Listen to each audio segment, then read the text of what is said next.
Nous, on a des super vieux meuniers, on fait du cumier rouge en meunier, 100%. On a encore des vieux cumiers rouges meuniers des années de fin des années 90 qui sont exceptionnels.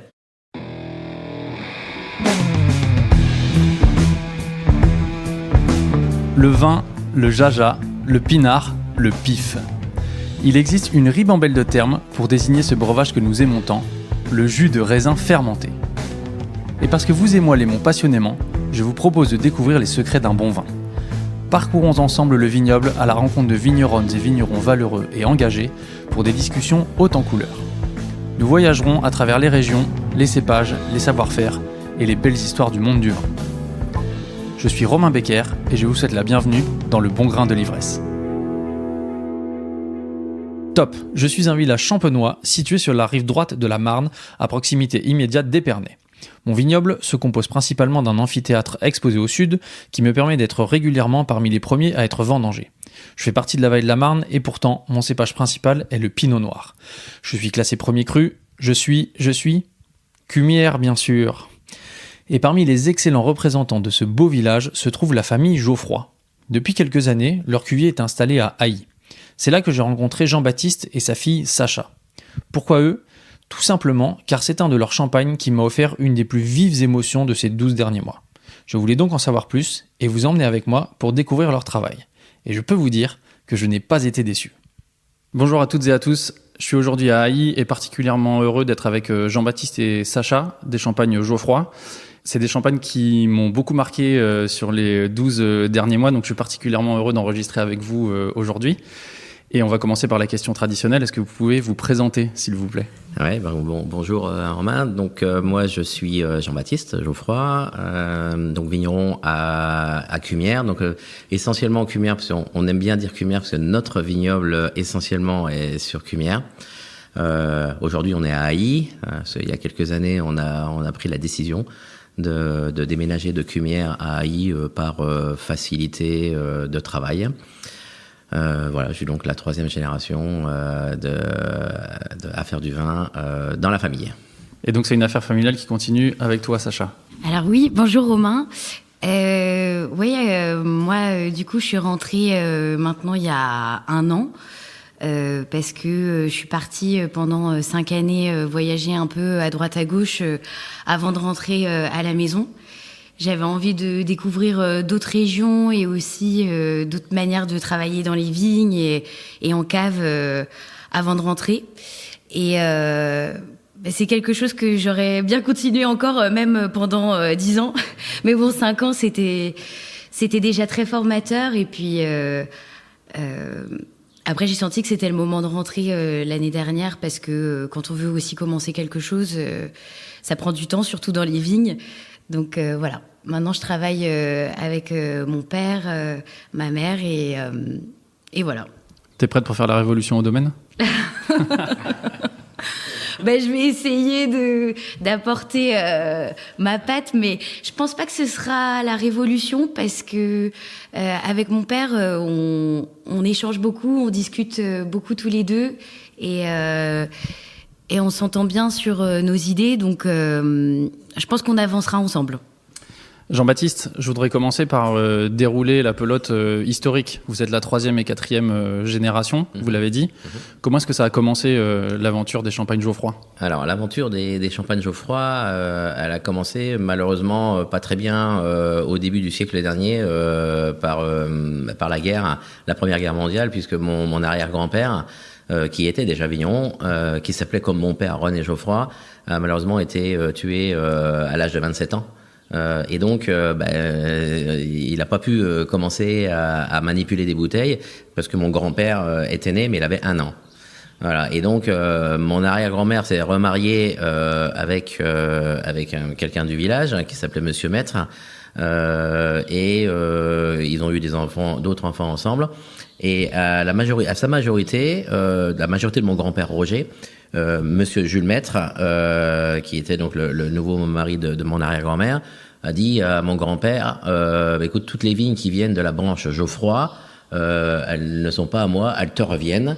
Donc, tu peux les reprendre et les travailler et faire ce que tu veux avec. Et donc, c'est ce qu'a fait mon grand-père. Et donc, au début, il a fallu qu'il se fasse un peu la main. Et puis, il faisait comme beaucoup de vignerons champenois, il vendait les raisins aux grandes maisons. Et puis, à partir des années 1950, il a commencé à manipuler, à faire ses bouteilles. Et puis, donc après, ça a continué avec mon père. Et puis, maintenant, on manipule la totalité de ce que l'on récolte. Ça lui venait d'où l'envie de passer à la manipulation et plus de vendre? C'est quand même du travail en plus. C'est du travail en plus, mais c'est pas le même métier. Quand on manipule, quand on livre les raisins, on est viticulteur, mais presque aussi un peu agriculteur. C'est comme un agriculteur qui va livrer du blé à une coopérative ou dans un silo. Et je trouve qu'il y a une chose qui est primordiale, c'est de voir le résultat du produit que l'on fait. Et là, lui, il pouvait pas le voir. Donc, à un moment donné, il s'est dit, il voulait voir un petit peu les capacités du terroir de Cumières, voir les capacités de ses vinifications. Et puis, il y a le résultat de ce que l'on fait. Et puis après, la fierté de faire plaisir aux clients. Et donc aussi d'avoir l'aspect commercial qui est aussi le but final de notre métier pour essayer en tout cas de procurer le maximum de plaisir aux clients. Et commercialement, justement, est-ce que ça a fonctionné rapidement pour les champagnes et la famille? On se remet au niveau des années 50 et 60. Le champagne n'avait pas forcément l'aura qu'il a actuellement. Et c'était à l'époque, on va dire, on a eu depuis cette époque, on a eu une assez grande mutation de notre clientèle. À l'époque, c'était des clients privés, c'était 100% de clients privés, c'était, on va dire, à l'ancienne, c'était déjà au début la famille, les amis, la région parisienne, parce qu'on n'est pas loin, beaucoup de Belges. Les Belges sont des grands amateurs de champagne et des bons vivants.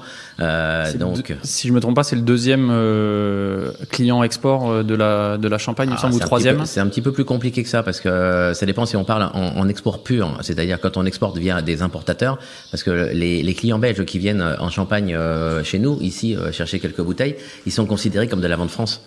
Donc oui, c'est sur la route. Un peu plus compliqué. Ouais, je crois que la Belgique, au niveau importation pure, il doit être dans le 4e ou 5e marché mondial. Mais si on intègre effectivement tous les Belges privés qui viennent en Champagne, là, le pourcentage, il monte énormément. On reprend le fil de la famille. Est-ce que je vous ai Alors, le fil coupé de la famille, donc, mon père est né en 1939. Donc il a maintenant 85 ans donc mon père a poursuivi dès son plus jeune âge. Il a fait une école de viticulture à l'époque et puis dès son plus jeune âge il est revenu travailler dans l'entreprise familiale avec son père. Donc ils ont travaillé quand même ensemble pas mal d'années, mais mon grand-père est mort assez jeune. Il est mort en 1972. Donc mon père a travaillé quand même avec lui pas mal. Et puis moi après je suis revenu, j'ai fait ma première vendange en 1987. Alors j'étais pas encore à 100% ici, parce que après il y a eu l'armée, on faisait encore l'armée à l'époque. Donc j'ai fait l'armée en 89.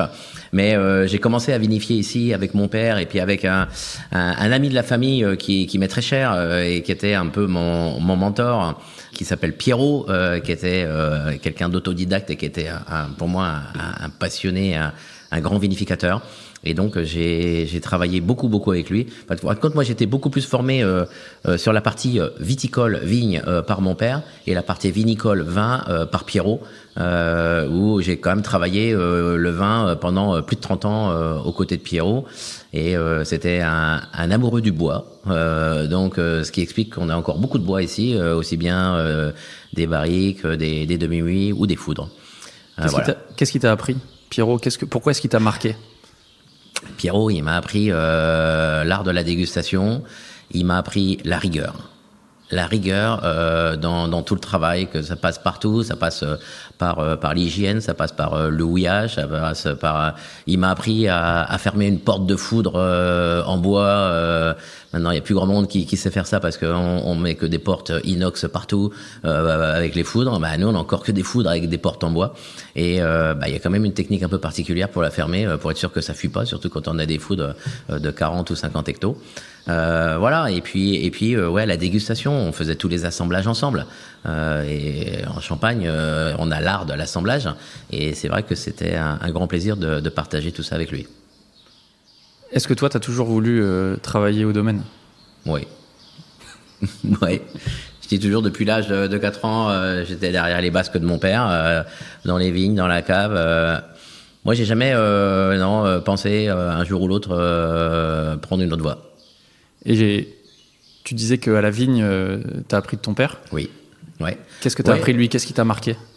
Mon père était toujours assez méfiant. Il faut se mettre à l'époque des années 60 où, par exemple, c'est l'arrivée des désherbants chimiques. Donc, on se dit, quand on travaillait tout en labour, en plein, c'est-à-dire qu'on labourait au milieu et sous le rang, c'était pour beaucoup de vignerons la facilité de dire les désherbants chimiques, ça va nous faciliter la vie. Et donc, j'ai appris de mon père qu'il a jamais cédé à la tentation de mettre des désherbants chimiques et on a toujours travaillé les sols. Alors maintenant, on travaille les sols.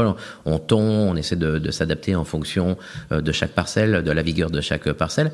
Mais c'est vrai que mon père m'a appris déjà à cette tendance relativement tôt vers le respect de l'environnement, ce qui n'était pas forcément d'actualité à l'époque et ce qui l'est de beaucoup plus actuellement. Pourquoi est-ce que lui, il n'a jamais cédé à ça ? Parce qu'il a toujours été méfiant.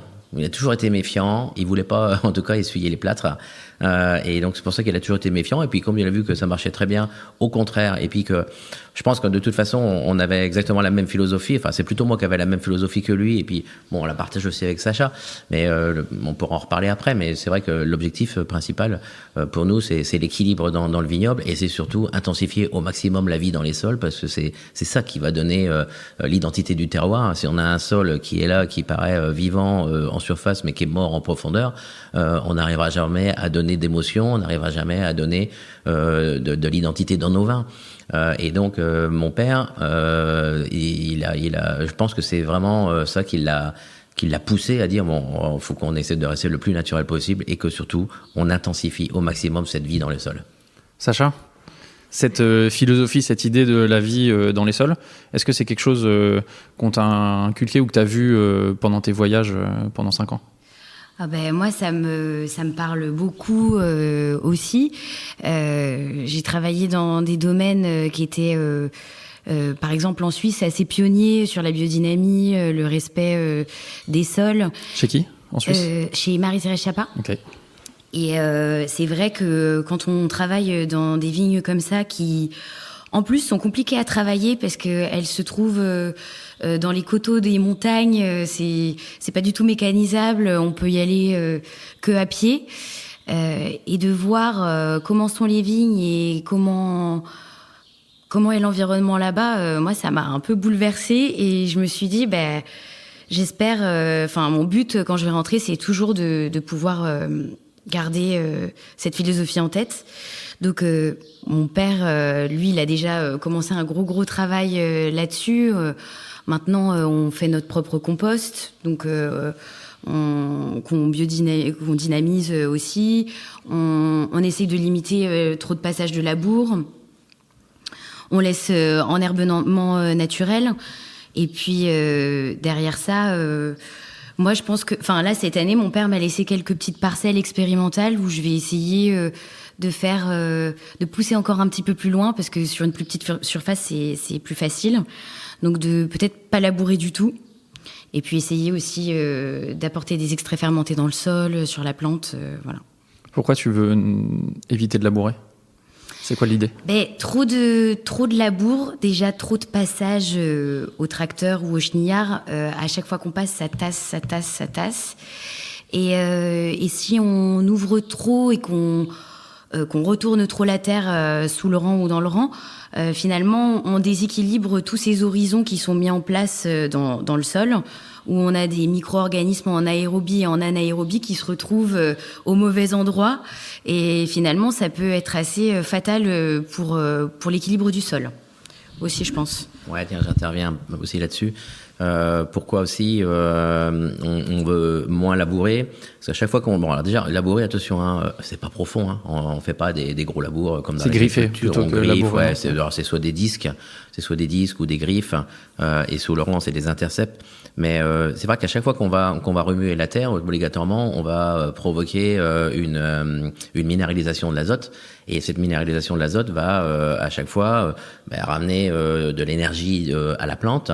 Alors il y a des moments où ça peut être intéressant. Parce que je pense que par exemple au niveau du débourrement, quand la vigne va commencer parce que la vigne quand elle débourre, elle va pendant jusqu'au troisième, quatrième feuille, elle vit sur ses réserves qu'elle a accumulées à l'hiver précédent. Et après, elle va le système racinaire va se mettre en place et elle va commencer à prendre l'azote du sol. Donc là, qu'il y ait un peu d'azote pour booster au début, c'est très bien. Et c'est pour ça qu'il faut peut-être pas non plus avoir trop d'herbe à ce moment-là. Mais après, il faut faire attention parce que excès d'azote au moment de la floraison, ça se transforme en coulure. Un excès d'azote fragilise la vigne par rapport à toutes les maladies, et notamment le mildiou. On l'a vu l'année dernière par rapport au botrytis aussi. Donc voilà, il faut, à mon avis, essayer d'arrêter de labourer assez tôt en saison pour éviter, parce que maintenant on ne sait plus quand vont être les vendanges, des fois c'est mi-septembre, des fois c'est fin août, et si on minéralise, on sait que le pic d'azote de la minéralisation, il est en moyenne entre 2 et 3 semaines après le passage du labour. Donc ça peut être pénalisant, voilà. Et puis après, dernière chose, il faut s'inspirer un peu des sols de forêt. Les sols de forêt, ils sont pas touchés. Ils sont pas labourés, ils se dégradent. Les feuilles qui tombent à l'automne se dégradent naturellement par tous les micro-organismes. Et les sols de forêt, c'est les sols les plus équilibrés et les plus riches. Est-ce qu'il n'y a pas un risque de concurrence entre l'enherbement et les vignes ? Si, je pense qu'il y a quand même de la concurrence à un moment donné. Si on laisse vraiment trop d'herbe, c'est sûr que ça va prendre le dessus. Et je pense que les années les plus compliquées sont souvent les premières années où on arrête de labourer parce que c'est forcément toutes les mauvaises herbes qui ressortent à ce moment-là. Et l'équilibre, pour que ce soit les bonnes espèces qui poussent et qui cohabitent naturellement avec la vigne, ça prend, je pense que ça prend plus de 10 ans, quoi. En fin de compte, il n'y a pas une règle pour tout le vignoble. On a un parcellaire qui est vraiment très diversifié, et donc il y a des parcelles où on sait qu'il faut essayer d'éviter de laisser de l'herbe, notamment sur les hauts de coteaux, de cumières, où on a des sols un peu plus sableux, un peu plus pauvres. Et puis il y a des sols où on a des sols profonds qui sont beaucoup plus riches. On peut sans problème ne pas hésiter à essayer un peu plus d'herbe. Après, il faut aussi être réactif. C'est-à-dire que si on voit qu'à un moment donné la vigne elle souffre, qu'elle est un peu assise par rapport à la concurrence avec l'herbe, il faut avoir des moyens mécaniques avec des disques, avec des cover crops, avec des griffes pour à un moment donné dire allez, on enlève l'herbe de façon à redonner un tout petit peu de vigueur et un peu plus d'éléments nutritifs à la vigne. Je suis content que tu abordes le sujet des parcelles, parce qu'ici on est vraiment dans une philosophie de champagne de terroir, avec plusieurs cuvées dédiées à certaines parcelles, dédiées à des millésimes. Est-ce que c'est toi qui as impulsé cette vision des choses et cette construction de la gamme ? Oui, ça c'est vrai que c'est moi, parce qu'à l'époque mon père avait déjà plusieurs cuvées différentes qui étaient sur des associations. En fin de compte, c'était des associations de parcelles. Voilà. Et puis, nous, on a pas mal travaillé. C'est-à-dire que depuis toujours, par contre, on récolte à la parcelle, on presse à la parcelle et on vinifie à la parcelle. Donc depuis toujours, on a la capacité on a eu la capacité avec toutes les dégustations que l'on fait de vin clair de dire, waouh, celle-là, ça fait quand même depuis 10 ans qu'on la goûte, elle est au-dessus de l'eau. Et voilà. Et donc ce qui nous a donné l'idée de les mettre en bouteille individuellement. Et donc ouais, c'est ça. Mais il faut prendre du temps. Faut pas. Je sais que on va dire les parcelles, c'est un peu la mode en ce moment en Champagne, mais il faut franchement prendre le temps de comprendre sa parcelle et d'être sûr de choisir la bonne pour faire une cuvée parcellaire. Je pense que toutes les parcelles de notre terroir ne justifient pas d'être faites en cuvée parcellaire. Et puis n'oublions pas que l'histoire de la Champagne, le champagne, c'est un vin d'assemblage. Et quand on fait le meilleur assemblage des meilleures parcelles, je pense que c'est là qu'on aura l'un des plus grands champagnes. Toi, tu fais un assemblage de tes meilleures parcelles ou pas ? Ben oui, c'est-à-dire que on a une cuvée, oui, on le fait encore, oui, parce qu'on a 2 cuvées, par exemple, on a une cuvée Empreinte, qui est une cuvée 100% Pinot Noir, qui est un assemblage des plus belles parcelles de Pinot Noir. Et puis on a la cuvée Volupté, qui est de blanc, qui est un assemblage de 2 parcelles de Chardonnay qui sont, je vais pas dire à l'opposé, enfin, oui, ils sont. Si on parle de celle-ci, il y a une parcelle qui est sur la côte d'Auvillers, qui est sur le lieu-dit La Montagne, qui est exposée sud-est, avec à peu près 70 cm de terre végétale, et après on est directement dans la craie. Et là, on a des vignes un peu plus cournouées, où on a des raisins qui sont dorés, qui sont bien mûrs, qui sont super fruités, qui sont toujours gourmands, on va dire, juteux et gourmands. Et puis à l'opposé, en allant vers Damery, on a une parcelle qui s'appelle les Tournemidi. Alors cette parcelle, elle est exposée complètement ouest. Elle est super raide, on l'a plantée en 89. Quand on a planté, il y avait pas il y a 5-10 cm de terre végétale. On a planté directement dans la craie. Et celle-ci, donc, étant donné qu'elle n'a pas la même exposition, elle prend tous les vents, toute la pluie qui vient de l'ouest, et puis elle développe vraiment une minéralité, un côté un peu moins gourmand, avec un peu plus d'austérité. Et on aime dans la cuvée Volupté assembler ces 2 parcelles pour avoir la complémentarité de chacune. Alors on est à I aujourd'hui, mais vous avez la plupart de vos parcelles sur Cumières. Vous avez combien d'hectares pour combien de parcelles ? Ouais, 14 hectares et demi sur une 35 parcelles à peu près. Et combien d'hectares à Cumières ? 11 et demi. D'accord. Oui. Donc c'est 80% du domaine Oui. à Cumières. Donc Oui. je voudrais qu'on mette la loupe sur ce village. Oui. Donc Cumières, c'est juste à côté d'Épernay. C'est un village premier cru, qui a été classé premier cru. Premier cru, oui. Est-ce que déjà, pour la petite anecdote, tu peux raconter pourquoi est-ce que tout le monde considère que ça devrait être un grand cru, mais que ça l'est pas ? Je vois que tu es bien informé. Mais c'est vrai que beaucoup de monde explique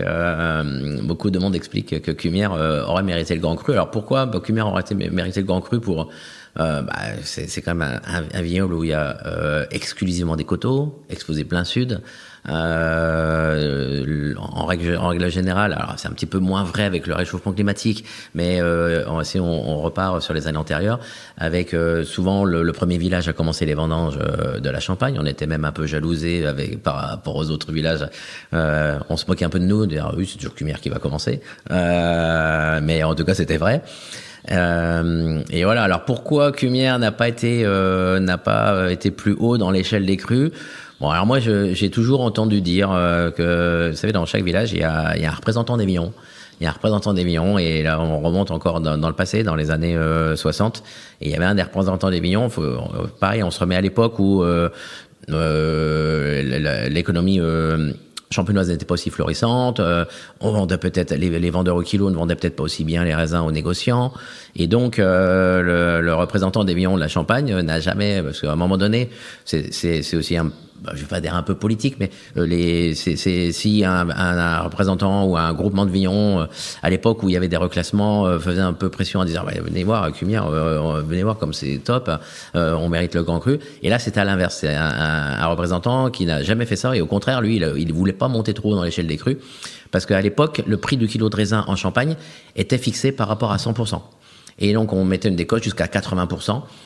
C'était un prix fixe fait par le comité Champagne. Chaque village était classé, avait un pourcentage, de 80 à 100%. De 80 à 100, ouais. En grand cru, on était à 100%. Oui. En premier cru, on était entre 90 et 99. C'est ça. Et non classé, on était entre 80 et 89. C'est ça. Et tous les ans, le comité Champagne fixait un prix de référence. Oui.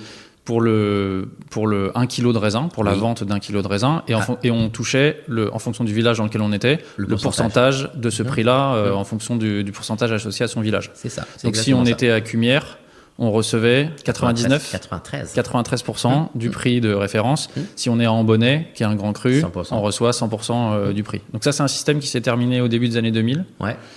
Depuis, l'échelle des crus, elle existe toujours. Enfin, en tout cas, elle est toujours là, mais officiellement, elle n'existe plus vraiment. En tout cas, elle n'a plus d'utilité. Personne n'en parle. Mais c'est l'usage ou la tradition. On sait qu'il y a toujours, je ne sais même plus, un 17 grands crus, 40, tu les connais, 44, j'allais dire 43, 44 premiers crus. Oui, donc elle existe toujours, mais on n'en parle plus parce qu'en fin de compte, maintenant, le prix du kilo de raisin, il est libre. Il est libre, donc c'est simplement des négociations entre les vignerons et les négociants via les courtiers. Est-ce que le fait que Cumières ce soit un premier cru et pas un grand cru, sur le prix du foncier, ça a un impact? Oui, obligatoirement. Aujourd'hui, on est à Ailly. Ailly est grand cru. Je suis pas certain qu'Ailly ait une grande différence au niveau géologique par rapport à Cumières. Et un hectare de vigne à Ailly vaut quand même bien plus cher qu'un hectare de vigne à Cumières. Alors, Sacha, géologiquement, qu'est-ce qu'il y a d'intéressant justement à Cumières? À Cumières, comme on l'a vu, nous on a 35 parcelles différentes, donc c'est un vignoble assez morcelé et on n'a pas une seule parcelle identique au niveau des sols. Donc qu'est-ce qui est intéressant? Cumières, c'est situé juste entre la rivière et la Marne et la forêt du plateau de la montagne de Reims. Et tous les coteaux sont sont organisés un petit peu en amphithéâtre. Donc là, on a différentes couches, plutôt argilo-calcaires au niveau du cœur du vignoble. Et on a des bandes un petit peu plus sablonneuses et limoneuses en haut de coteau, près de la forêt. Et après, à Cumières, il y a quelque chose d'assez spécial parce que dans les extrémités de cet amphithéâtre, on a 2 espèces de balcons qui sont ressortis à l'est et à l'ouest, où là, c'est que de la craie. Donc on a planté plutôt nos parcelles de chardonnay à ces endroits. Ça fait la limite entre Cumières, Auvillers et Cumières d'Amery.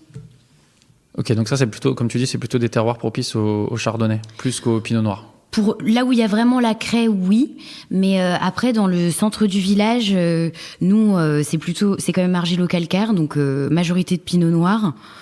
Même si on a aussi une parcelle en plein milieu de meunier que mon grand-père René avait planté. C'est une des seules parcelles de meunier qui est en plein milieu. Et non, elle s'y plaît aussi bien. Ton père disait tout à l'heure qu'il y a des parcelles qui méritent peut-être un petit peu plus que d'autres ou d'être mises en lumière. Quelles sont justement les parcelles que vous avez mises en avant et pourquoi est-ce que, d'après vous, celles-là, elles ont un caractère qui mérite d'avoir une cuvée dédiée? Alors, une des premières parcelles il y a les Collinardins. Donc, les Collinardins, ça, c'est une parcelle de chardonnay qui est située là, juste à la bordure entre Cumières et d'Amery, qui est mi-coteau. Donc, vraiment exposition sud-sud, balcon ouest, 100% sur de la craie. Et cette parcelle-là, depuis toujours, on l'utilisait pour faire des coteaux champenois, parce qu'on a des degrés alcooliques qui sont assez importants. On a toujours... je pense qu'il y a le sol, mais je pense qu'il y a aussi la matière végétale qui joue dans cette parcelle, parce que on a toujours des petites baies concentrées, dorées. Et c'est peut-être aussi dû au fait qu'il y a un petit peu de cournoé dans cette parcelle. Donc on la vendange toujours à des degrés superbes, tout en gardant une bonne acidité malique. Et en 2019, c'était la première fois qu'on a décidé de mettre des bulles sur cette cuvée. Vous faites la malo sur une cuvée comme ça? Alors justement, ouais, celle-là, on la faisait en coteaux champenois depuis toujours. Et en 2019, après 2 ans d'élevage en barrique dans la cave, donc quand même à subir toutes les levures de vendange pendant 2 ans, elle a jamais voulu partir en malo, cette cuvée. Ces barriques, elles sont jamais parties en malo. Et du coup, on s'est dit, pour faire un coteau champenois, ça va être quand même un petit peu tendu. Donc, on va essayer de faire des bulles. Et donc, il n'y a pas eu la malo en 19 là sur les Collinardins. Bon, moi, c'est cette cuvée-là en particulier, sur ce millésime, qui m'a beaucoup marqué à l'automne dernier. Ouais.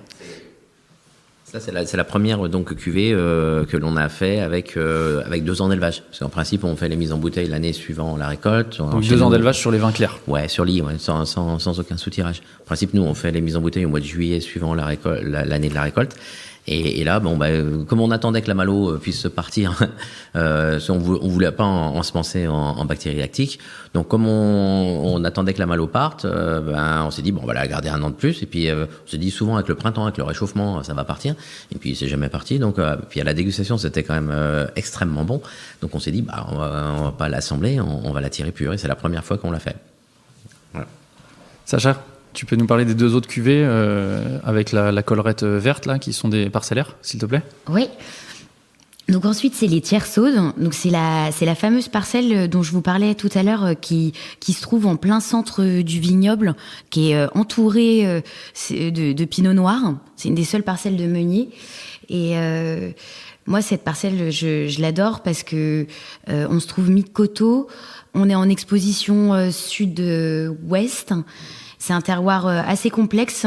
On a une terre assez riche, qui est assez forte en matière organique. Et au niveau du sol, on a pas mal de pierres meulières. Et au niveau de la matière végétale, c'est toute une massale qu'on a plantée dans les années 72. Donc c'était mon grand-père qui l'avait plantée.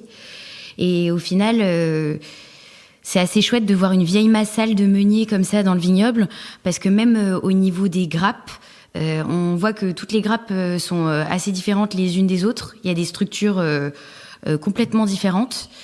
Et je pense qu'au niveau des vins, ça donne aussi une typicité particulière. Et à partir de cette parcelle, tous les ans, on fait notre sélection massale aussi pour replanter tous les petits meuniers, tous les petits plants de meunier dans le vignoble. Ok. Et la dernière cuvée ? Et la dernière cuvée, c'est les outrans complantés. Ouais, qui va nous amener à ce sujet-là que j'attendais avec impatience. Peut-être que tu peux déjà en parler parce que c'était...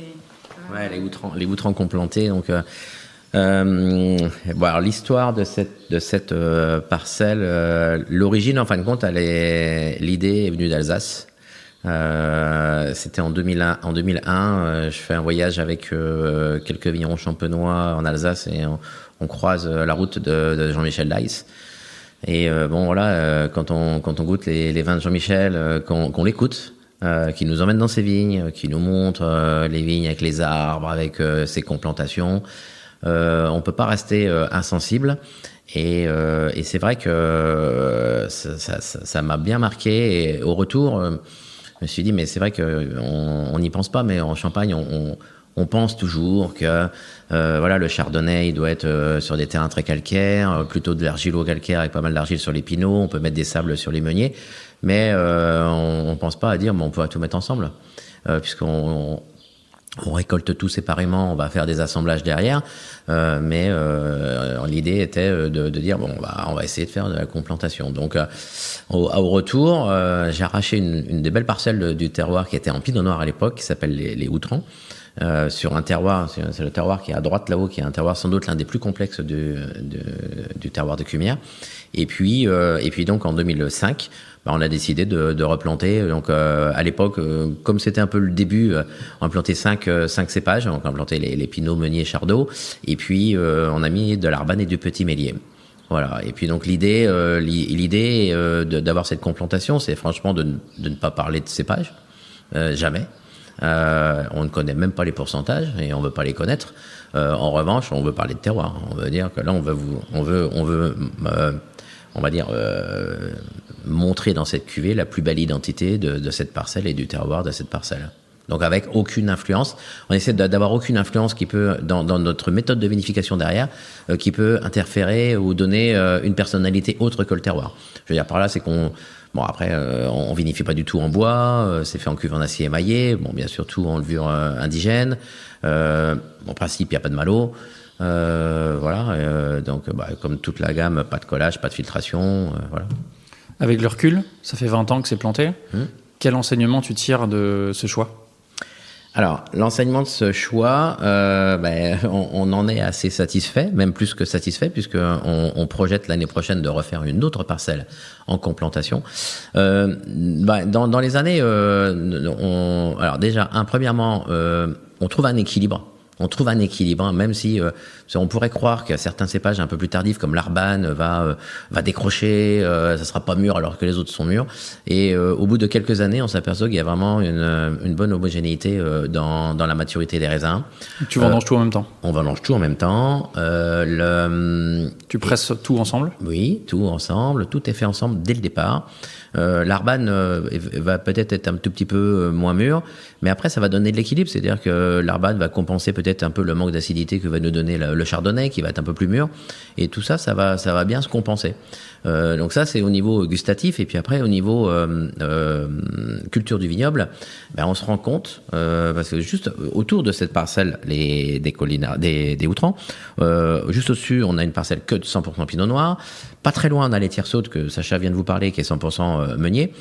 Et on s'aperçoit que lorsqu'il y a des pressions de maladies cryptogamiques, style mildiou, oïdium on en a un peu moins, mais style mildiou ou botrytis, et qu'on voit que la parcelle qui est en cépage unique décroche sur l'un ou l'autre, quand on va voir les cépages ou quand on va voir dans cette parcelle et qu'on fait des comptages pour voir un petit peu le pourcentage qui est dans cette parcelle complantée, mais on est tout le temps bien en dessous de la parcelle ou le cépage unique. Alors voilà, bon ça, nous c'est des constatations que l'on fait, hein, mais on pense que à l'instar de ce qui se passe encore dans les forêts par rapport où certains arbres peuvent aider les autres lorsqu'il y a des feux de forêt, lorsqu'il y a une maladie qui va attaquer un arbre, lorsqu'il y en a qui va être un peu plus fébrile à l'aider, on pense que dans la vigne ça peut se passer pareil avec les différents cépages, parce que chaque cépage va avoir aussi par exemple, faut pas oublier que les racines elles s'entrelacent dans le sol, elles se touchent, elles sont tout ensemble, et chacune a des mycorhizes différentes, et je pense que l'échange de ces mycorhizes peut-être participer à renforcer la défense immunitaire de la plante, et qu'un cépage puisse aider un autre en disant voilà, toi cette année t'es un peu plus sensible au botrytis, on va essayer de te booster pour que tu résistes un peu mieux.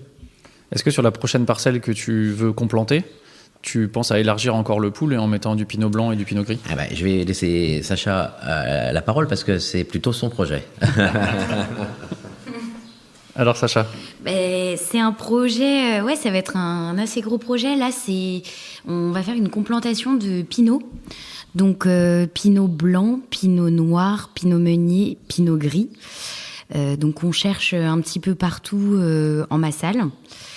Et en fait, comme on est déjà convaincu de la complantation, de ce paramètre-là, on va un petit peu multiplier les paramètres qu'on pense peut-être qualitatifs.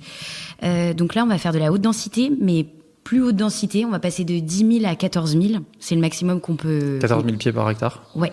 Ok. C'est le maximum qu'on puisse faire en Champagne. Et le but, évidemment, si on a une plus grande densité, ça va être plus compliqué de travailler les sols, de passer au chenillard et au tracteur.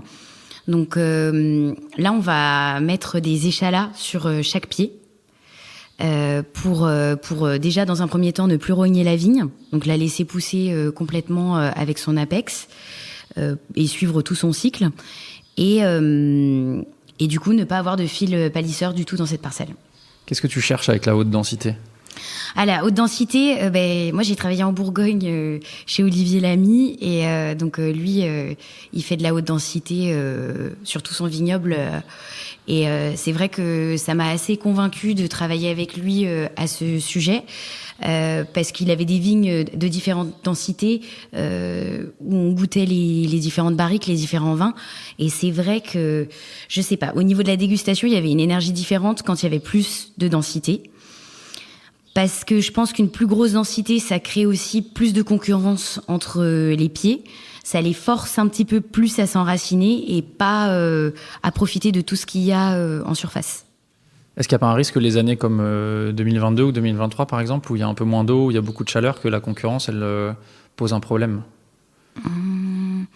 Je pense que le gros challenge, c'est que la plante, elle s'implante super bien les premières années. Je pense que si pendant les 4 premières années, je pense que pendant les premières années, il faut quand même un petit peu arroser. Et une fois qu'elle est bien implantée, et qu'on arrive à pousser le système racinaire au maximum profondément, je pense qu'il y a pas trop de problèmes. Il y aura une concurrence les premières années qui va, pour moi, surtout inciter à s'enraciner fortement. Alors ici, on est dans la vallée de la Marne. Plus précisément, contrairement à ce que certains disent, parfois, c'est pas la montagne de Reims. La vallée de la Marne, elle commence à Tours-sur-Marne, à l'est. Ouais. Et c'est même une zone ici qui s'appelle la Grande Vallée. Alors la Grande Vallée, elle va jusqu'à Cumières, en fin de compte, de Tours-sur-Marne jusqu'à Cumières. Voilà, et après, on part vers la petite vallée de la Marne. Et le cépage emblématique de la vallée de la Marne, c'est le meunier. Oui, alors plus quand même quand on va... À partir de Damery. À partir de Damery, ouais. Ouais. À partir de Damery, il y a plus de meunier, ouais. Toi, t'en as. Enfin, Oui, vous deux, vous en avez un peu oui. du meunier. Et c'est parfois un cépage qui est un petit peu, considéré comme moins prestigieux que le pinot noir et le chardonnay. Est-ce que c'est un grand cépage, le meunier ? Ah oui, c'est un grand cépage. Nous, on adore le meunier, on en replante, comme a dit Sacha. Nous, on se fait un conservatoire de notre sélection massale maison de meunier, donc on adore le meunier. Il est vrai que le meunier, malgré tout, a peut-être été, je pense que la Champagne, elle doit être plantée à un tiers à peu près, dans toute la Champagne, c'est à peu près ça. Mais donc, je pense qu'auparavant, il y avait plus de meuniers, il y a pas mal de monde qui ont enlevé le meunier pour remettre plutôt des chardons et des pinots. N'oublions pas que la première chose qui a fait ça, c'est que c'est à l'époque où les négociants mettaient des primes sur les cépages nobles. Le meunier n'a pas été considéré comme un cépage noble. Les cépages nobles, c'était Pinot et Chardot. Et donc, comme les négociants mettaient... Là, on parle au moment où il y avait le prix fixe du raisin. Mettaient des primes sur les cépages nobles, ça a incité aussi pas mal de monde à dire, des vendeurs au kilo, à mettre plutôt les cépages qui permettaient d'être plus rémunérateurs. Mais le meunier, chez nous, à Cumières, il est plutôt dans les hauteurs, sur les terrains un peu plus sableux. Exception faite sur les Tiersautes qui est à mi-côte, et puis après on est plutôt dans les basses, près de la Marne, parce que en fin de compte le meunier a un débourrement qui est plus tardif, donc on risque moins la gelée de printemps, et dans les basses, avec la rivière qui est proche, les brouillards du matin, on a beaucoup plus de risques d'avoir des gelées de printemps, donc comme il débourre plus tard, on a moins de risques avec le meunier que sur le chardonnay ou le pinot noir.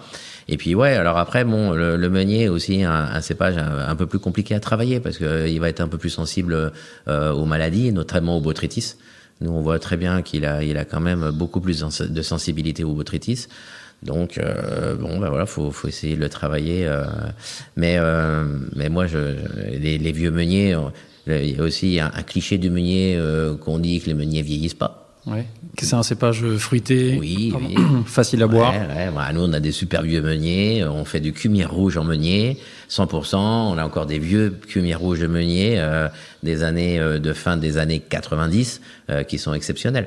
Donc, pour moi, ça, c'est une vue de l'esprit. Le meunier, ça vieillit super bien. Alors, je change de sujet et je vais partager une anecdote qui va amener ma question suivante. Il y a quelques années, j'étais chez un de vos confrères dans le nord de la montagne de Reims et on goûtait des champagnes qui étaient très bons et dans un style très tendu. Et on parlait de maturité. Enfin, il a commencé à nous parler de maturité et en nous disant moi, j'aime pas aller chercher trop de maturité parce que j'ai pas envie que ça bascule dans la compote. Et ça m'a interloqué parce que moi, je trouvais qu'on était à 1000 lieues de la compote, voilà. Et c'est là que j'ai commencé à me poser beaucoup de questions sur la maturité, ok ? Et à me dire que la maturité, elle dépend beaucoup des vignerons, mais aussi des traditions un petit peu dans chaque région. Qu'est-ce que c'est la juste maturité pour vous ? Je ne sais pas s'il y a une juste maturité, et puis ça dépend aussi des années. La première chose, on ne fera jamais de grand vin avec des raisins pas assez mûrs. Ça, c'est une évidence. Donc, il faut avoir des raisins mûrs. Je partage un peu le point du vigneron que tu parles, de loin quand même, de dire il faut récolter mûr. Après, il y a un point où il faut récolter mûr. Il faut éviter de récolter en surmaturation. Ça, c'est évident. Mais ça arrive rarement quand même. Hein. Ça arrive rarement. Alors maintenant, avec le réchauffement climatique, il est évident qu'on récolte beaucoup plus facilement avec des degrés alcooliques en puissance qui sont beaucoup plus élevés que par le passé. À tel point que nous, ça fait maintenant à peu près une dizaine d'années que l'on chaptalise plus du tout. Hein. C'est-à-dire que la chaptalisation, comme tu le sais, est autorisée en Champagne. Donc on a assez de sucre naturel. La bonne maturité, c'est aussi c'est quand tu goûtes les raisins. Voilà. Parce que bon, le problème de la maturité, il y a la maturité. Le sucre, on s'aperçoit qu'avec le réchauffement climatique, on a de plus en plus de facilité à avoir des degrés hauts en sucre à la vendange. Mais quand tu vas goûter les raisins, parce que nous, quand on fait le prélèvement, on goûte tous les raisins, tu te dis, bah ouais, c'est bon, c'est sucré, mais ça goûte pas. Ça goûte pas forcément le jus, ça goûte pas le fruit, et donc on n'a pas atteint forcément la maturité phénolique. Et donc là, il faut se dire, il faut quand même attendre. Il faut attendre, quitte à remonter encore un petit peu en sucre. Voilà. Donc je pense que la meilleure maturité, c'est quand tu fais tes prélèvements, que tu goûtes, parce que l'analyse chimique, elle est bien, ok, mais c'est quand tu goûtes. C'est vraiment que tu prennes du plaisir vraiment dans la dégustation que tu fais par beau jus de raisin. Justement, là, je rebondis, tu parles de l'évolution des degrés alcooliques qui viennent avec le changement climatique et la remontée des températures moyennes. En Champagne, si on chaptalise, on n'a pas le droit de dépasser 13 degrés dans le produit final. Par contre, sans chaptaliser, il n'y a pas vraiment de limite. Moi, j'ai déjà eu l'occasion, pas de goûter, mais de discuter en tout cas avec des vignerons qui ont aujourd'hui des champagnes qui vieillissent en cave à 14 degrés, voire 14,5. Comment est-ce que toi, tu abordes cette évolution du degré ? Tu sais, donc, comme on a dit tout à l'heure, on est à Cumières. Alors nous, c'est peut-être que dans le futur, ça sera pas. C'était bien dans les années 50. Dans le futur, tout le monde va chercher des faces nord. Nous, on est en face sud. Bon, pour le moment, ça me pose pas de problème. Dans 50 ou 100 ans, ça sera peut-être différent. Non, mais c'est sûr que bon, on monte aussi un peu en degrés. Alors, je dis pas qu'il faut quand même récolter plus tôt. Hein. Il faut récolter au bon moment, c'est tout. Mais bon, après, on a aussi chez nous effectivement des champagnes avec des degrés entre 13,5, un peu plus de 13,5. Et honnêtement, ça goûte super bien. Moi, ça me perturbe pas du tout, ça. Hein, toi, tu penses que même quand ça monte, il va pas falloir. C'est sûr que si ça monte à 15, ça va être un peu plus problématique. Et puis peut-être qu'on aura des problèmes pour avoir la prise de mousse après, donc obligatoirement. Est-ce qu'il y a des moyens à la vigne et à la cave de conserver un équilibre satisfaisant, même avec le degré alcoolique qui monte ? À la vigne, ça me paraît relativement compliqué parce que, en fin de compte, c'est pas nous qui décidons, hein, c'est la nature. Donc, la vigne, c'est plutôt délicat à essayer de maîtriser ça.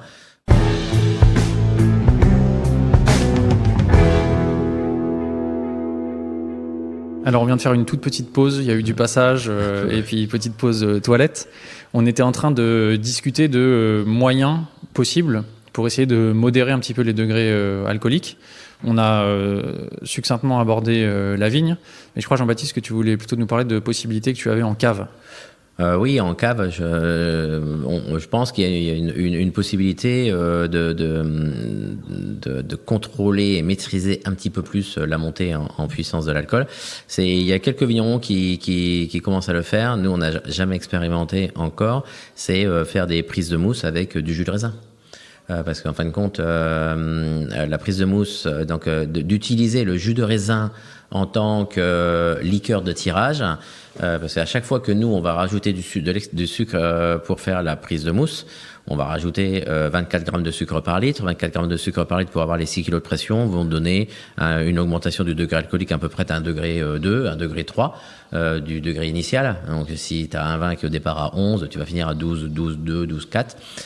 En revanche, Si tu utilises du jus de raisin et le sucre du jus de raisin pour faire cette prise de mousse, en fin de compte, il fermente naturellement ce jus de raisin et il va te donner, on a un jus de raisin qui n'a pas d'alcool, donc la partie que l'on rajoute va fermenter pour donner l'alcool qu'il donnerait normalement, et il va donner les bulles. Donc c'est-à-dire qu'il va pas faire la montée extra du sucre de canne ou de betterave que l'on pourrait rajouter. Et ça, tu voudrais l'expérimenter dans les années qui viennent ? Je sais pas, Sacha fait oui de la tête. Demande à Sacha. Sacha, tu voudrais expérimenter ça alors ? Oui, pourquoi pas. Et en plus, dans un terroir comme le nôtre, à Cumières, qui est assez chaud, très ensoleillé, et où on a des degrés de maturité toujours assez élevés, je pense que ça pourrait être intéressant de l'expérimenter.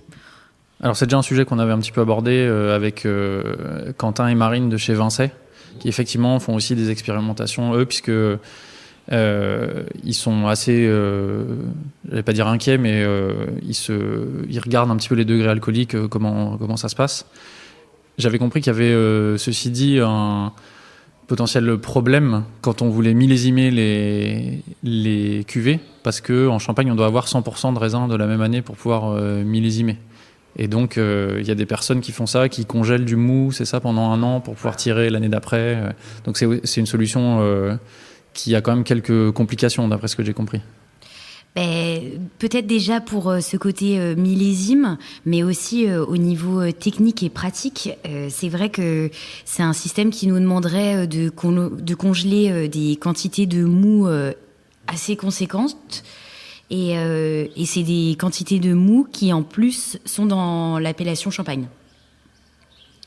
Donc, je pense que si on l'expérimente, ce sera sur 1 ou 2 cuvées dans un premier temps, mais faut voir le résultat. Alors, on parle de tirage. Pour le moment, vas-y, Jean-Baptiste. Pour le moment, c'est encore un petit peu anecdotique en Champagne. Il y a quelques vignerons qui le font, mais c'est encore vraiment anecdotique. Bon, nous, c'est vrai qu'on n'est pas avide à la maison à faire beaucoup d'essais, à expérimenter. Ça nous tient en éveil, on aime bien. On va dire qu'on s'amuse aussi. Donc on aime bien faire ça, et donc c'est vrai que c'est encore une voie qu'on n'a pas explorée. Je pense qu'on pourra faire des expérimentations, mais et puis l'avenir nous le dira. On parle de tirage là. Tirage capsule, tirage liège. Vous êtes de quelle obédience ? Les deux. Ouais, les deux, mais on aime bien le liège aussi. Hein. On aime bien le liège. On a maintenant, si on calcule bien, on a 1, 2, 3, 4, on a 5 cuvées différentes tirées en liège. Quand est-ce que tu as commencé à faire ça ? On a commencé directement avec le millésime 96, la cuvée. On a créé la cuvée de terre avec le millésime 96. Et ça date pas d'hier. Pourquoi est-ce que tu as commencé à faire du tirage liège ? Premièrement, parce qu'on est une maison assez traditionnelle. Donc, c'est la tradition champenoise. Il faut savoir que la capsule, elle est arrivée dans les années 60 en Champagne. Avant, tout était tiré en liège avec agrafe. Donc, c'est déjà le premier point. Et puis, le deuxième point, je pense que sur les cuvées qui ont un long potentiel de vieillissement, pour moi, les champagnes seront meilleurs tirés liège. En fin de compte, on se rend compte, il y a eu beaucoup d'essais faits par le CVC, et puis même nous, on a fait des essais en interne ici, pas mal, où on essayait de voir un peu à partir de quel moment on pouvait avoir un gain positif entre le liège et la capsule. Et on se rend compte que si tu fais une courbe ou une oblique, l'entrée de l'oxygène ou l'oxydation qui peut se passer dans les bouteilles avec la capsule, c'est linéaire, ça monte au fur et à mesure du temps. Et puis à un moment donné, par rapport au liège, le liège, il va y avoir une assez forte montée d'oxygène au début, parce qu'en fin de compte, quand on comprime le bouchon, on va relarguer de l'oxygène dans la bouteille. Donc on va, sur les 4, 5, 6 premières années, on va peut-être être un tout petit peu un peu plus oxydatif que la capsule. Et puis après, par contre, on est sur une plane, et là on peut vieillir super longtemps. Voilà, et donc c'est au bout de 6 ans qu'on sent à peu près de la différence positive sur les longs vieillissements. Donc pour moi, un champagne qui doit vieillir 10 ans, 15 ans, parce qu'on en a nous qui vieillissent aussi longtemps, en liège, c'est vraiment bénéfique. Alors je mets un tout petit bémol quand même à ça, parce qu'il y a eu quand même une grande évolution technique en Champagne sur les capsules. Il faut savoir qu'auparavant, les capsules en Champagne étaient des capsules avec des joints liège. Il y avait un petit joint liège à l'intérieur de la capsule. Et tu ouvrais 100 bouteilles. T'avais pas une bouteille avec la même pression. Et puis tu pouvais goûter 100 bouteilles différentes. Donc, à la fin des années, début des années 90, il y a eu beaucoup d'évolutions de recherche au niveau des capsules. Et maintenant, on est sur des capsules en joint synthétique. C'est-à-dire qu'on peut acheter des capsules qui sont barrière oxygène, très fermées, médium ou un peu plus ouvertes. Et donc, ça a quand même été pour moi un gain qualitatif général sur la Champagne énorme, les capsules de tirage. Voilà. Et après, une dernière chose sur le liège. Le liège, le problème, c'est que si on utilise du liège à la mise en bouteille, on a le risque d'avoir un goût de bouchon, quand même. Donc, avec les bouteilles tirées liège, il faut quand même admettre, nous, quand on dégorge les bouteilles à la volée, on goûte toutes les bouteilles individuellement, on goûte la mousse, et on va, bien sûr, le but, c'est d'éliminer la bouteille qui est bouchonnée. Des fois, on a des bouteilles qui ont des petites déviations un peu plus épicées, un peu plus sur l'eucalyptus, un peu plus poivrées. Donc, ceux-là, on va les mettre de côté aussi. Donc, on a quand même un tout petit peu de déchets par rapport à ces bouteilles. Et puis, il faut admettre aussi que celles qu'on va mettre en vente, elles ne seront pas toutes à 100% identiques. Donc, voilà. Mais c'est aussi un peu la richesse du tirage liège. Ouais, ça, c'est un atout, tu penses ? Ouais, moi, ça ne me gêne pas, au contraire. Ouais. Nous, chez nous, on fait rien pour que nos champagnes ils aient tous les ans le même goût. Donc, on aime bien être vraiment dépendant de la nature. Chaque année, on aura des raisins qui seront différents, qui auront une personnalité différente. On essaie de les respecter et on essaie en tout cas de sortir le meilleur chaque année. Sacha, ton père mentionne les élevages longs, là, 6 ans, 7 ans, voire plus. Donc là, on parle d'élevage sur lit, évidemment. Qu'est-ce que vous cherchez avec des élevages qui dépassent parfois les 10 ans ? Alors, les longs élevages comme ça, dans ce que j'ai pu goûter, c'est marrant parce que on pourrait croire que du coup, le vin évolue. Mais en fin de compte, ce que je trouve tout le temps sur les longs élevages, c'est une grande fraîcheur. Et c'est une philosophie de la maison. Nous, on tourne sur une rotation de stock à peu près de 6 années. Donc, on vend pas notre brut sans année. On essaie de le garder minimum 3 ans avant la commercialisation. Les millésimes au moins 6 ans. Il y a des millésimes qu'on sort au-delà de 10 ans. Donc voilà, c'est vraiment une philosophie de la maison. Et comme dit Sacha, parce qu'on est nous-mêmes les premiers surpris, parce que on garde toujours une super fraîcheur. Il faut vraiment que ça soit assez vieux pour commencer à sentir les arômes tertiaires. Quand on fait des dégustations à l'aveugle de nos vieux millésimes, c'est pas facile de ne pas se tromper. Par contre, moi, il y a aussi un autre élevage qui m'intéresse un petit peu aussi pour le futur. C'est les élevages prolongés, mais en barrique, qui, là, ça se trouve du coup sur les lits de vendange, parce qu'on soutire pas du tout, on touche pas, on fait pas de soutirage après la fermentation. Et ça, j'ai goûté déjà quelques essais chez 2-3 copains sur des élevages de 2 ans, 3 ans, 4 ans. Et nous, on a fait l'expérience sur les Collinardins de laisser 2 ans. Et c'est vrai que moi, ça me parle beaucoup. Je trouve finalement que laisser le vin au contact de ces lits de vendange, ça pourrait aussi apporter des fois un peu plus de complexité que les lits de la seconde fermentation en bouteille. Jean-Baptiste, comment est-ce que tu décides ?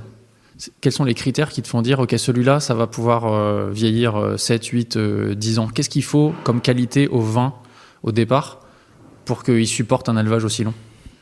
Pour moi, il faut qu'il ait quand même, il faut qu'il y ait du vin, il faut qu'il ait de la matière, il faut qu'il y ait...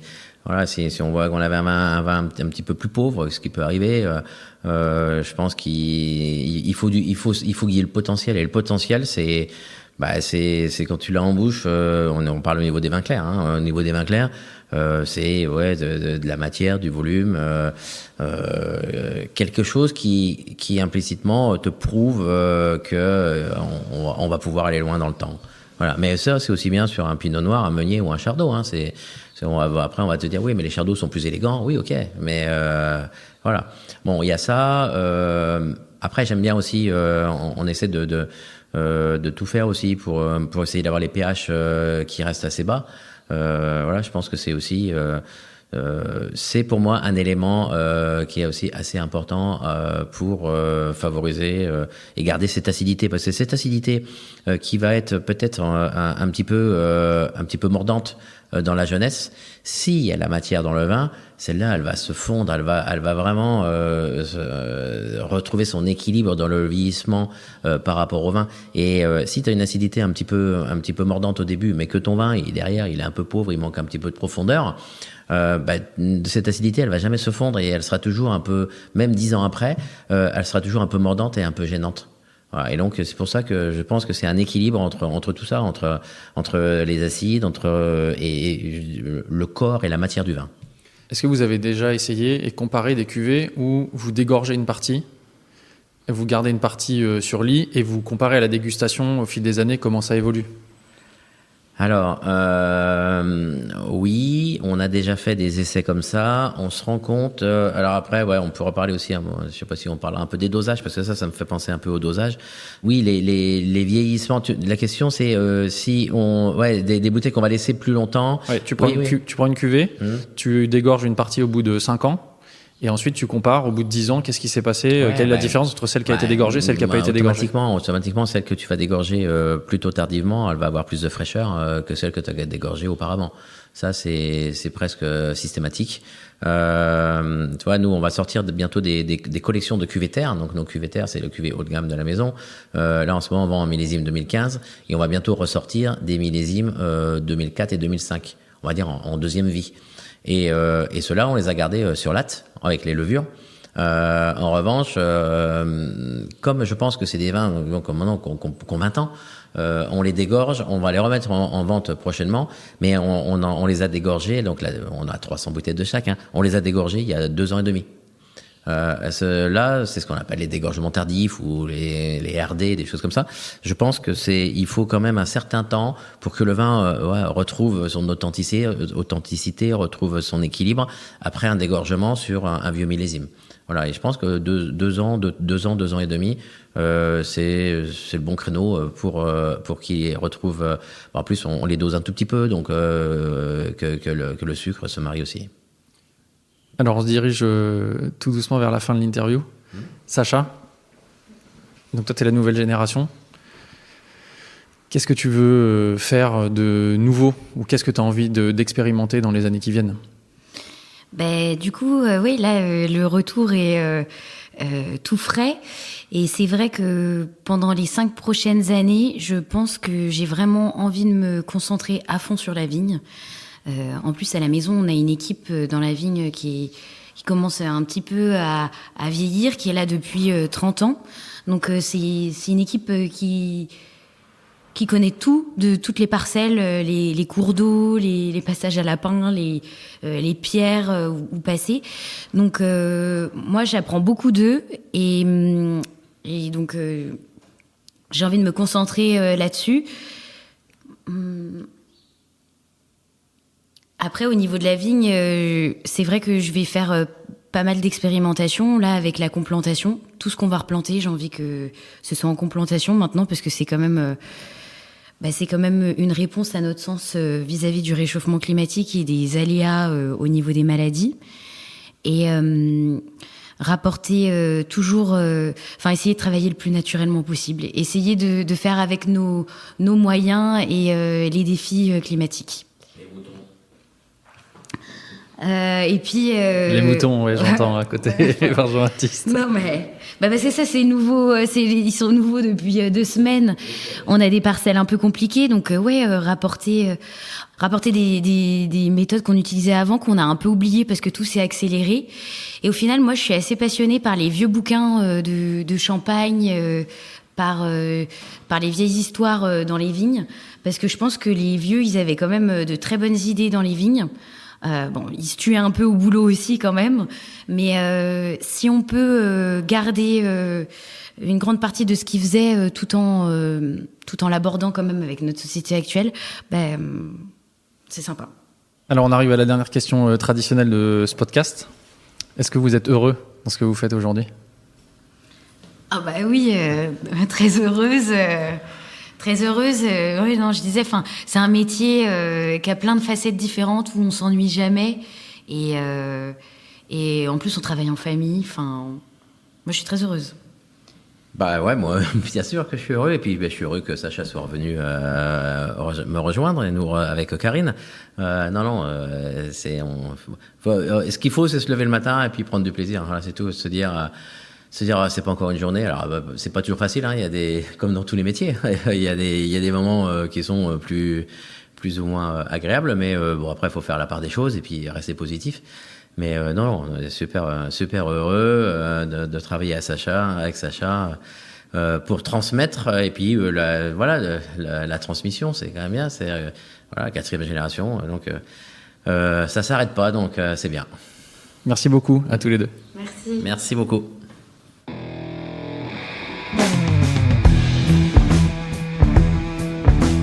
Chers auditeurs, chères auditrices, si vous êtes arrivés jusqu'ici, vous voilà maintenant de fins connaisseurs de cumière.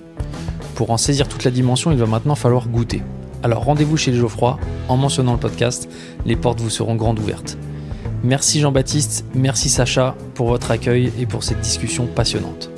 Je suis Romain Becker et vous écoutez Le Bon Grain de l'Ivresse. Réalisation Romain Becker. Merci à Emmanuel Lappé pour la post-production, à Emmanuel Doré pour le générique original et à Léna Mazilu pour les graphismes. On se retrouve très vite pour de nouvelles aventures viticoles. D'ici là, éclatez-vous et buvez bon!